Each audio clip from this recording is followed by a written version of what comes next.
ഉമ്മയെപ്പോലെ നമ്മളെ സ്നേഹിക്കുന്ന വേറൊരാളും കൂടി ഉണ്ട്. അത് നമ്മളെ ഉപ്പയാണ്. ഉപ്പാന്റെ മുഖം മനസ്സിലേക്ക് കൊണ്ടുപോകും. ഉപ്പാൻ ഓർമ്മ വരുന്നില്ലേ?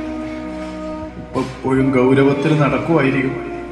പക്ഷെ വല്ല ഗൗരവമൊക്കെ ആണെങ്കിലും ആ ഉപ്പാന്റെ മനസ്സ് നിറയെ നമ്മളോട് സ്നേഹം.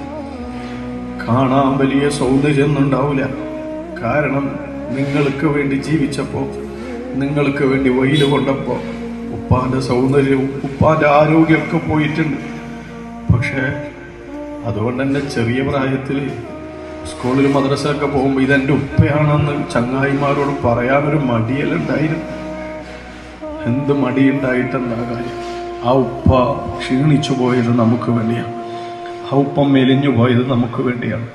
ആ ഉപ്പ രോഗിയായി പോയത് നമ്മളെ പോറ്റുന്ന തിരക്കിനിടയിൽ ആരോഗ്യം ശ്രദ്ധിക്കാൻ ഉപ്പാക്ക് സമയം കിട്ടിയിട്ടില്ല.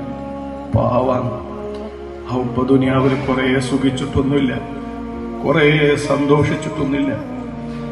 ഒരുപാട് കഷ്ടപ്പാടുകൾ ബാക്കിയാക്കിയിട്ടാണ് പോയത്.